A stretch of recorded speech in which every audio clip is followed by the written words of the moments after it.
Senhor, nós queremos reconhecer que Tu estás aqui conosco. Sabemos que Tu tens andado junto conosco todos os dias. Sabemos que Tu és aquele que é presente no momento da angústia, no momento da alegria, no momento que nada vai bem. Tu és presente. Tu és aquele que é a nossa força e a nossa segurança. Nós queremos clamar, ó Pai, que Tu venhas nos mover de lugar. Que Tu venhas nos colocar mais perto de Ti. Que este movimento que estaremos fazendo nesta noite é um movimento de ir ao encontro de Ti. Fala conosco, ó Pai, no nome de Jesus. Amém. Pode sentar, meu amado, fique à vontade. Nós vamos estar trabalhando nesta noite o tema vida abundante. E o que é uma vida abundante, nós vamos ver também. E o texto base dessa noite é João 10:10. Pegue aí a sua Bíblia, abra ela. É muito importante tu teres a tua Bíblia. É muito importante na tua casa tu não guardar a tua Bíblia em qualquer lugar. Deixa a tua Bíblia lá perto da cabeceira. Por quê? Da cabeceira da cama. Porque você pode pegar ela facilmente, estar lendo, meditando na palavra. Porque é a palavra que nos deixa firmados e nos deixa consciente daquilo que Deus tem para a nossa vida. João 10:10, olha o que diz. O ladrão vem somente para roubar, matar e destruir. Mas eu vim para que tenham vida e a tenham em abundância. Então, quando a gente olha para esse texto, a gente para em algumas verdades que nos chocam um pouco. Quem é o ladrão? É Satanás. E ele vem para matar, roubar e destruir. A gente creia ou não, existe o bem e existe o mal. E da mesma forma que existe o bem e existe o mal, Satanás é o mal. E ele sempre vai vir para lutar contra nós. A Bíblia nos fala que haviam anjos no céu. E tinha um anjo chamado Lúcifer. E ele se rebelou. Não teve mais espaço no céu, não se achou mais lugar. Houve uma batalha no céu e Satanás se tornou esse anjo adversário de Deus. E veio aonde? Aqui na terra, e junto com ele, 1/3 dos anjos vieram aqui, que foram seguidores dele, se tornaram em demônios. E eles vêm para quê? Para tentar destruir a nossa vida. E Jesus, quando diz assim, que o diabo vem para matar, roubar e destruir, é Ele que está dizendo. Então Ele está querendo nos conscientizar. Fique alerta, não ceda.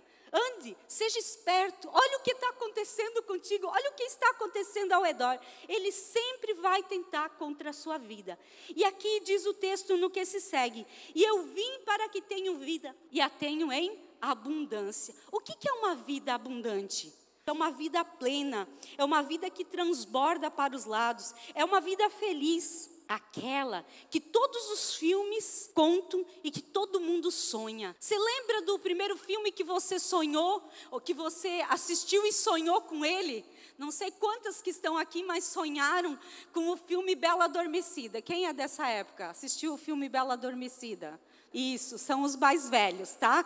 Então os mais novos é outras histórias que também têm um final feliz, mas que mostravam algo de abundância, algo de alegria. E muitas vezes as pessoas ficaram nesse sonho, mas Jesus tem muito mais do que isso. Ele quer nos dar não só esse sonho daquela menina sonhando em ter um final feliz, mas sim de uma vida plena como família. É uma vida que dá para você e para quem está perto de você. Esses dias eu estava ali no posto de saúde e uma pessoa parou para conversar comigo. E ela disse assim: pastora, eu fico encantada quando eu estou perto de determinada pastora. Porque quando eu chego perto dela, ela tem algo diferente. Ela tem uma paz, ela tem algo bom. Ela transborda a vida de Deus. Uau! Olha que coisa linda. É uma pessoa que é tão abundante de Deus, tão cheia, que ela transborda para aqueles que estão do lado. Não precisa dizer, olha, eu sou crente, eu vivo pregando Jesus. Não precisa falar nada. A sua vida demonstra isso. E isso é tremendo. Todos nós precisamos querer ter uma vida abundante. Jesus é a porta para essa vida abundante. A maioria das pessoas querem, mas nem todas experimentam esta vida abundante. Você quer uma vida abundante? Tenho certeza, todos nós queremos. Viva a vida que Deus sonhou para você, porque a hora que você entender a vida que Deus sonhou para você, você não vai querer viver nenhuma outra vida. Jesus fez um caminho longo até aqui a terra. Ele abandonou sua glória. Você não tem noção da distância entre Deus e o homem. Mas Deus amou tanto o homem e olhou para o homem, vendo o homem que precisava de algo a mais. E quando ele olhou para a humanidade, ele disse: eu não vou abandonar a terra. Ele teve que vir à terra. Ele abdicou de estar junto de Deus, de estar na glória. Eu imagino muitas vezes, eu creio que você imagina também, Jesus lá na glória com o Pai, desfrutando da paz, desfrutando da alegria, desfrutando de tudo que há de melhor. E ele ouvindo o Pai dizendo: vai à terra, meu filho. E Jesus abdicando da glória, para quê? Para vir à terra. Porque ele vindo à terra, novamente uniria o homem a Deus. Amaria tanto que uniria. Antes de você conhecer o Senhor Jesus, de ter essa experiência, de entender que Ele veio à terra para te salvar, como você vivia? Não sei você, mas eu vivia aqui na terra como um zumbi. Eu não tinha muita expectativa de vida. E uma grande parte das pessoas vivem aqui na terra como zumbi. Deixam a vida passar. Levanta, toma um café, vai para a faculdade ou vai trabalhar, de novo almoça, vai para o trabalho, e assim passa um dia, 2, 3, 4. Tem medo do dia de amanhã. Eu tinha medo da vida após a morte, eu não entendia sobre a vida, morria de medo disso. Não tinha sentido a minha vida. E eu me encontrei aos 16 anos, quando eu compreendi a respeito de Jesus como Senhor e Salvador, que Ele tinha vindo à terra para nos salvar. Sabe, uma das coisas que nós, como Verdade que Liberta, temos proclamado, é que nós aqui na Verdade que Liberta precisamos entender o DNA da Verdade que Liberta. E o DNA da Verdade que Liberta é: apaixonados, sarados, vencedores e santos. E quando eu falo de apaixonados, e por que falar do DNA? Porque todos nós temos um DNA e demonstra quem nós somos. E a Igreja Verdade que Liberta tem um DNA. E primeiramente ela é o quê? Apaixonada. É uma igreja apaixonada por quem? Por Jesus, porque Jesus é que veio à terra, amando de Deus, para nos salvar. Segundo, uma igreja sarada, nós precisamos ter as emoções saradas e ser sarado fisicamente. Vencedores, você precisa compreender que Jesus te chamou para ser mais que vencedor. E santos, santo é todo aquele que compreende que precisa de Jesus para deixar o pecado de lado, que é o primeiro ponto nesta noite de uma característica de uma vida abundante que Deus planejou para nós. Eu vou falar a respeito de 3 características de uma vida abundante. E a primeira característica de uma vida abundante é livre do pecado. Diga: eu quero ser livre do pecado. Quando nós falamos a respeito ali do DNA de sermos santos, todo aquele que é santo, ele está longe do pecado, é santo lutando contra o pecado. E a Bíblia nos fala, em Mateus capítulo 1, versículo 21, diz assim: ela dará à luz um filho e lhe porás o nome de Jesus, porque ele salvará, libertará, livrará o seu povo do pecado. Ele se chama Jesus porque ele vai nos libertar da escravidão do pecado. Ele vai livrar da escravidão. Nós estamos aqui no nome de Jesus. Esse nome que está acima de todo nome e tem poder para nos libertar de qualquer pecado. Esse é o padrão primeiro de vida abundante que eu quero abordar. Jesus, quando veio à terra e morreu ali no madeiro, ele morreu, mas ele ressuscitou e se achegou diante do Pai com o seu sangue e disse assim: ó, aqui está o meu sangue que é derramado pela humanidade, para que a humanidade não precise mais viver debaixo do pecado, da escravidão. Eis que eu abro um vivo e novo caminho, para que o povo seja livre. E muitas vezes a gente pensa assim, muitas vezes, eu não consigo viver sem isso. Eu não consigo superar isso na minha vida, esse pecado que me assedia. Apocalipse 22:15 faz uma lista. Ficarão de fora os adúlteros, os efeminados, os idólatras. Faz uma lista do que é pecado. Mas eu, quando me converti, eu tinha um pecado chamado mentira. Eu gostava de mentir. E quando eu fui impactada por por Jesus, eu falei assim, eu não quero mais andar debaixo da mentira. E meu amado, eu precisei reconhecer que Jesus era Senhor da minha vida. E eu precisei rejeitar o mundo, rejeitar tudo aquilo e deixar Jesus ser Senhor da minha vida. O pecado de não querer que Ele mandasse em mim. E depois disso, eu reconheci os pecados que eu praticava. E eu disse, Jesus, eu preciso que Tu me ajudes a superar a mentira. Ah, pastora, era uma baita de uma mentirosa. Não, quando eu jogava baralho, eu gostava de dar uma roubadinha. Era só de leve, não era muito, mas era errado. E eu me arrependi disso.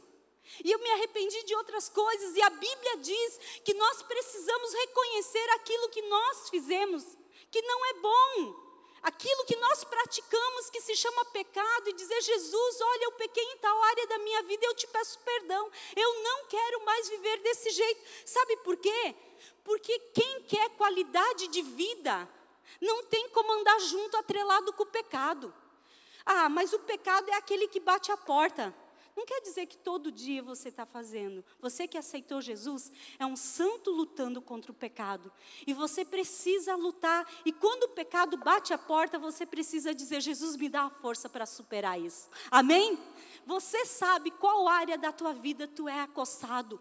Qual área da tua vida você é incomodado, que você tem que suplantar isso. É inadmissível que alguém que tenha nascido de novo, somente que realmente nasceu de novo, se conforme com o pecado.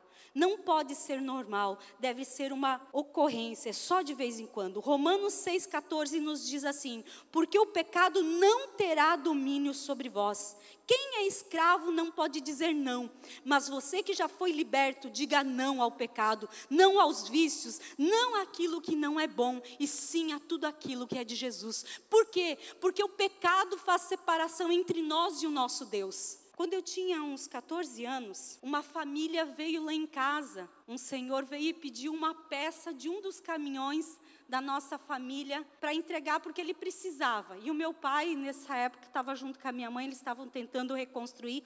Nós morávamos em Rondônia. E eu lembro muito bem que este homem chegou e pediu, olha, vende essa peça. Eu falei, meu pai não está em casa. Daí eu entreguei, mas era uma peça. Eu falei, pode pegar essa peça. E era uma das peças fundamentais para o motor do caminhão. E quando meu pai e a minha mãe chegaram em casa, eu tinha dor de estômago. Eu estava com dor de estômago, eu já tinha ido lá, orado, rezado, feito todas as orações que eu conseguia saber. E infelizmente não deu nada certo. Minhas orações pareciam que só chegavam até o teto e batiam e voltavam. Por que uma oração chega até o teto e você tem a sensação que chega até o teto, bate e volta? Por que disso? Porque a Bíblia diz que não é a mão do Senhor que não possa salvar, mas são os vossos pecados que fazem separação entre vós e o vosso Deus. E aos 16 anos, quando eu entendi que Jesus tinha morrido e ressuscitado, e que eu precisava aceitar como Senhor e Salvador, eu me rendi a Ele. E a partir daquele dia, eu comecei a sentir a presença dEle, e as minhas orações começaram a ser atendidas. Amém? As nossas orações são atendidas quando nós pedimos no nome de Jesus. Segunda característica de uma vida abundante, a vida que Deus planejou, uma vida de paz. Você tem paz? Olha só o que diz esse texto. Que a paz de Cristo seja o juiz em seus corações, visto que vocês foram chamados a viver em paz, mesmo como membros de um só corpo, e sejam agradecidos. Quem nos chamou para viver em paz? Deus nos chamou em Cristo Jesus para vivermos em paz. Mas pense um pouquinho, eu quero te ler um relato que marcou muito, e que Deus me chamou muita atenção para comentar contigo. Pense nisso. Você está comprando um item específico de que precisa. Você se comprometeu com o Senhor para ficar longe de todas as dívidas. E decidiu cuidar dos seus gastos e não comprar nada que não seja necessário. Mas, enquanto faz suas compras, uau! Você descobre que as lojas estão fazendo uma grande venda de 50% de desconto sobre as mercadorias já remarcadas. O que você faz? Compra, porque não compra, os outros já compraram. Compra, porque não compra, os outros já compraram. Compra o calçado, compra, compra, compra a roupa, compra. Você não ouve aquela vozinha? Compra, compra. Mas você não fez um voto com Deus. Você não disse, olha Deus, eu não vou comprar à toa. Porque quando eu compro à toa, as coisas não dão certo. Olha só, você segue suas emoções e se entrega, ou espera até que as suas emoções se acomodem antes de tomar uma decisão? Deus quer que você tome decisões regradas pela paz. Deixar que você seja regrado pela paz dele, muitas vezes significa aguardar um pouco, até que as emoções se acalmem e em seguida verificar se você realmente acredita que é a coisa certa a fazer. Não deixe suas emoções tomarem as decisões, sempre vá com a paz. Não compre à toa. Conheci uma senhora, estive num encontro transformação, em que a senhora me procurou e disse assim, pastora, por favor me ajuda, eu estou muito mal. E eu falei, por quê? Porque pastor, eu não me aguento. Eu saio, eu compro tudo. Eu compro lençol, eu compro xícara, eu compro jogo, eu compro sapato, eu compro cortina, eu compro. E pastora, quando eu chego em casa, eu não tenho coragem de contar para o meu marido. Eu falei, ai. Que difícil isso, né? Falei, minha linda, mas você precisa romper com isso. Ela falou, pastora, e daí eu chego em casa e eu tenho que esconder essas coisas. Se eu não escondo, eu dou de presente para os outros. Eu falei, misericórdia. Olha só que situação. E eu ajudei ela a romper com isso. E buscar a paz de Jesus para não andar mais debaixo desse princípio. De comprar só porque tem vontade de comprar. Mas buscar aquietar o seu coração e buscar a paz de Jesus para saber se aquilo é certo ou não. Quero te ensinar algo, uma oração. Faça essa oração. Senhor, escolho deixar sua paz governar o meu coração. Não quero tomar decisões com base em minhas emoções, mas eu quero escolher com calma e pacificamente os caminhos que o Senhor quer que eu siga. Todos nós temos emoções, e elas estão aqui para ficar. Acredito que um dos principais objetivos de um crente deveria ser estabilidade emocional e estabilidade intelectual.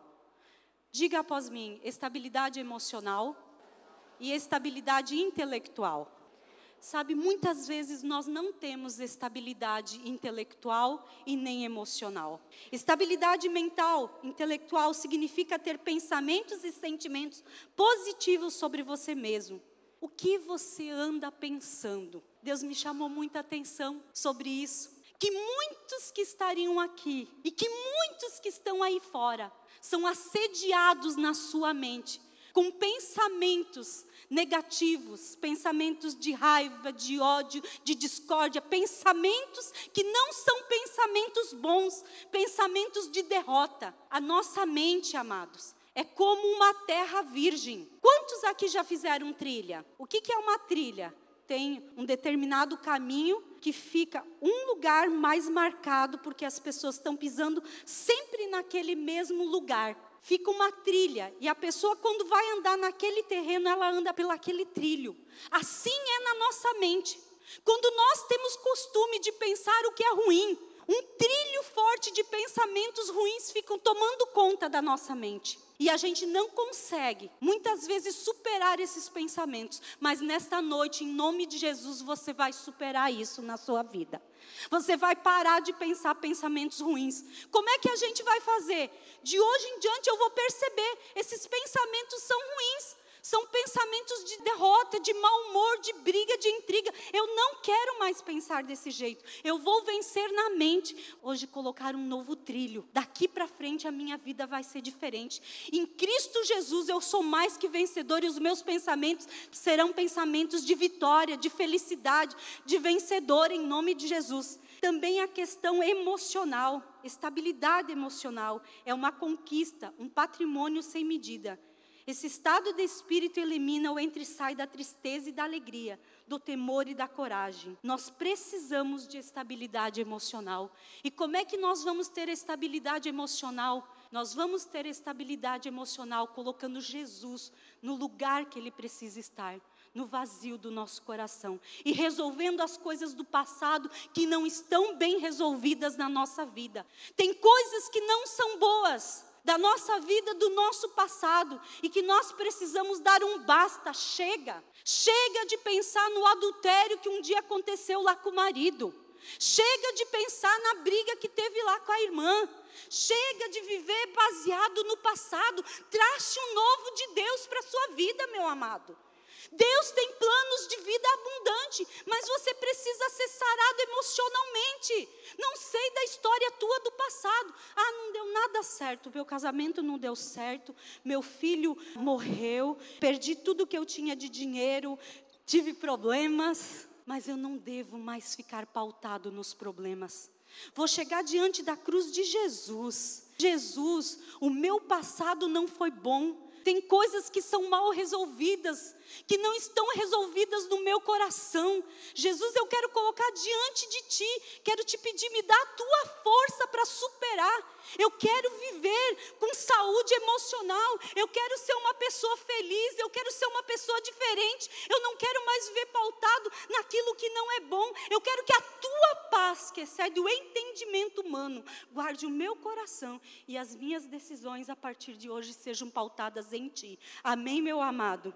Esse é o padrão de vida cristã que Deus tem para nós. Essa é a realidade. Se não tem sido a sua realidade, é porque o diabo tem convencido você que você pode viver com menos do que isso, que você pode viver um padrão de vida ruim. E isso não é a vida que Deus tem para ti. Deus não tem vida ruim para ti. Deus tem vida boa, vida próspera, vida de alegria, vida de felicidade, de um casamento feliz, de uma família feliz, de um lar, um cantinho do céu, de coração de filho voltado ao pai, de coração de pai voltado ao filho, de paz na sua família, com a sogra, com os amigos, com os irmãos. Amém? Isso é o plano de Deus. Viva uma vida sarado. Não viva mais com as emoções presas, com pensamentos presos, com amargura. Porque a amargura dá lado para Satanás agir na sua vida. Rompa com toda a amargura. Terceiro ponto de vida abundante. A vida que Deus planejou é uma vida de alegria profunda. Diga, alegria profunda. Eu conheci uma moça quando eu visitava o Paraguai. Eu era bem criança e ela chegou e disse assim: Sara, você tem algo diferente, você tem uma alegria, que você transmite essa alegria para as pessoas que estão do seu lado. Nunca perca essa alegria.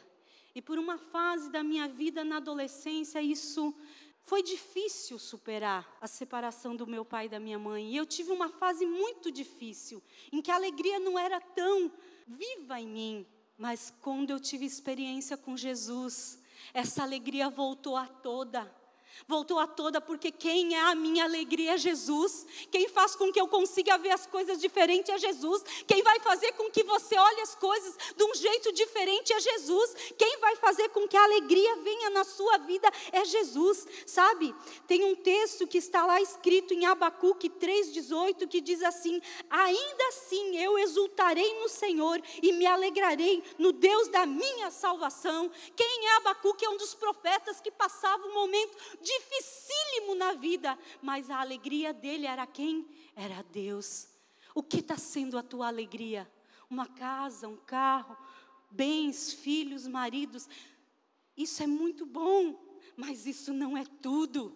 Isso não é tudo. Jesus é tudo. Jesus tem que ser tudo para nós. E quando Jesus é tudo para nós, há uma alegria interior que faz com que tudo vá bem, com que nós olhemos a situação com outros olhos. Uma vida abundante é uma vida sem luta? É uma vida sem tribulação? Não. As tribulações vêm, a angústia vem, a perseguição vem.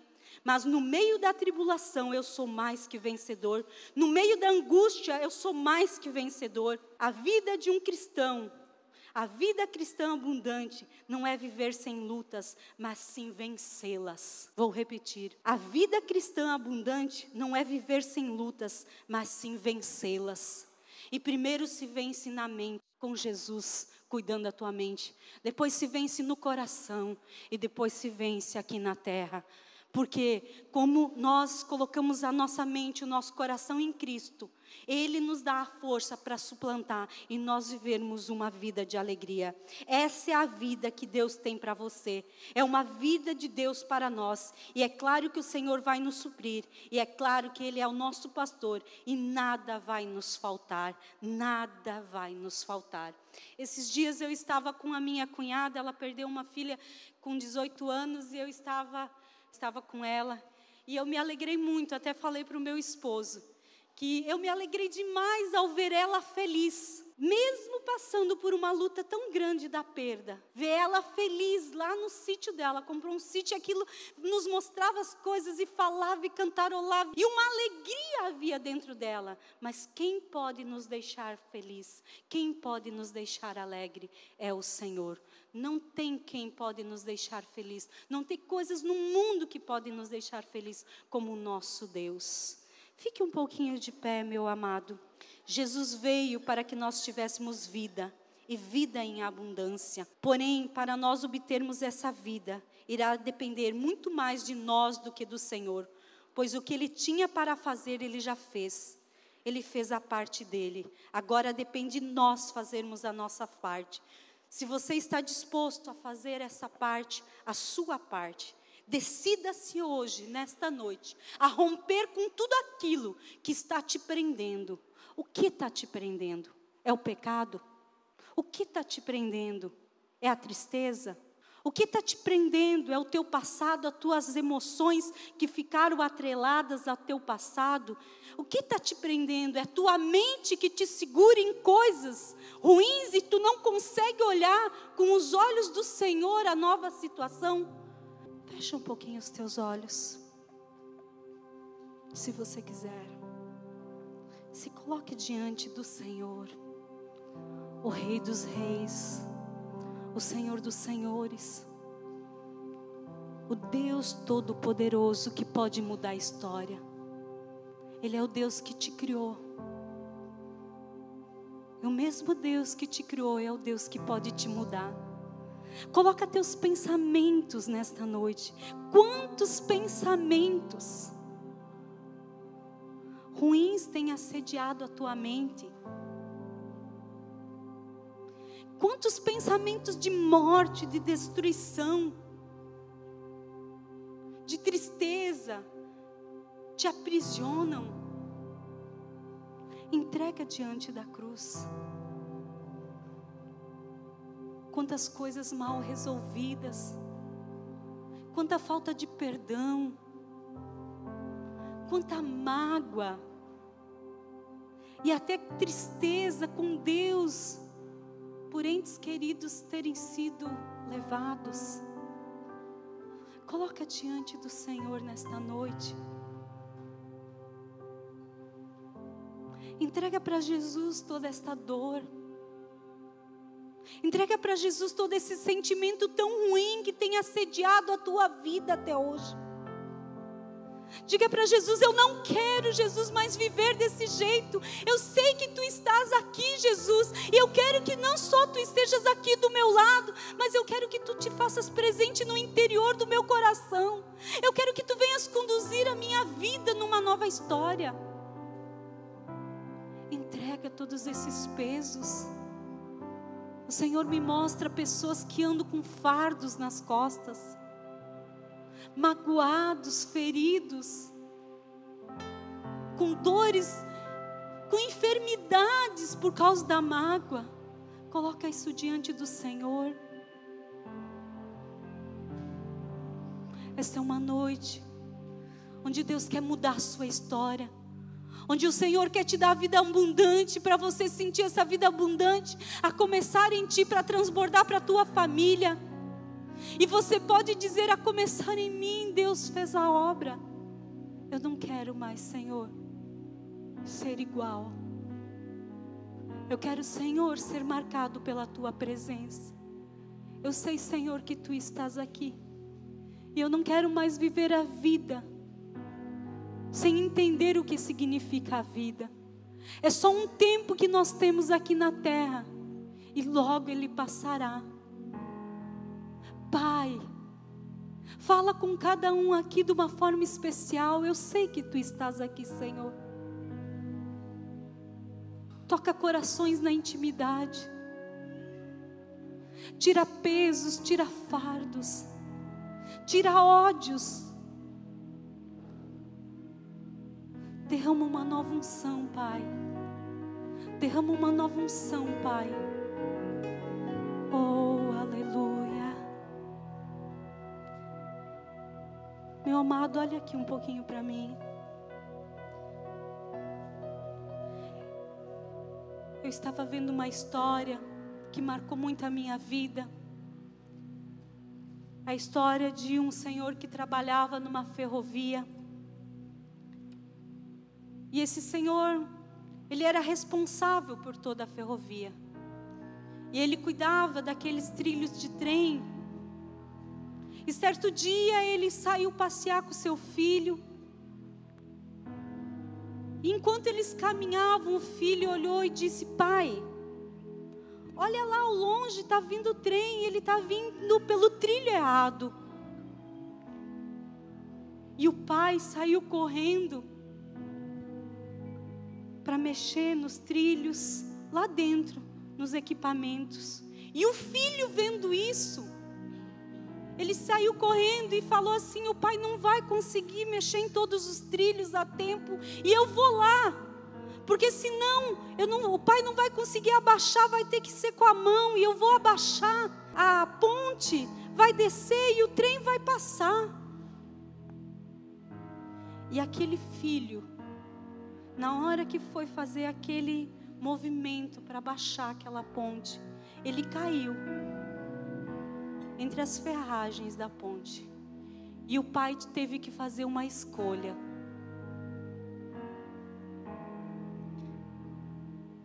O pai escolheria ou deixar o filho vivo e não abaixar a ponte, ou ele escolheria baixar a ponte, e centenas de vidas seriam salvas naquele dia.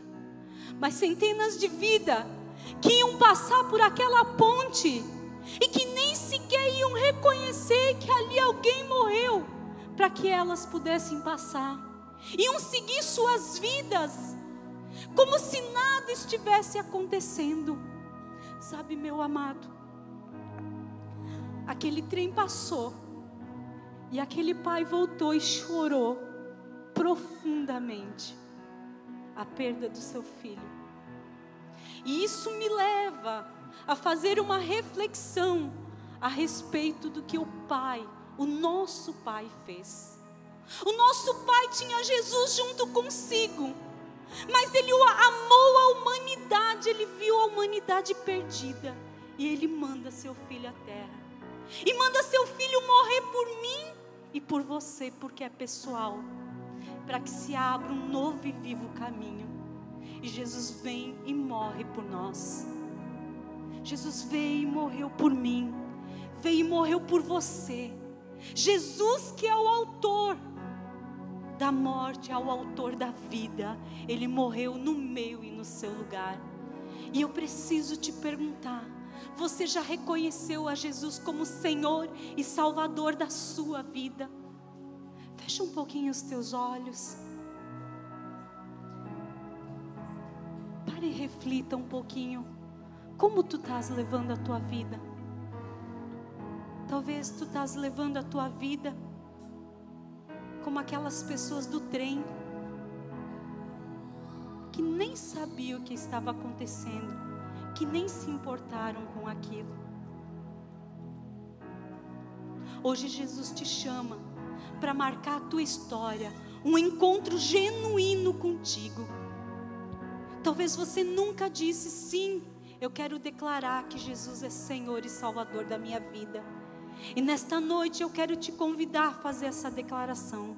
Aí no seu lugar, eu quero que você levante uma das suas mãos, no seu lugar. Eu quero que você faça essa oração. Você que nunca fez essa oração, eu quero que levante uma das mãos bem altas. E eu quero que você declare após mim: Senhor Jesus, eu abro meu coração para a tua presença.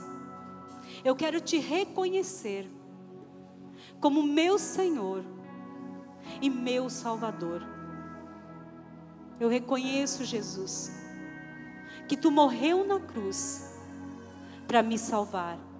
Eu te peço perdão pelo meu pecado e te dou liberdade de escrever uma nova história na minha vida. Te agradeço, Jesus, e te reconheço e celebro a ti. Em nome de Jesus, amém.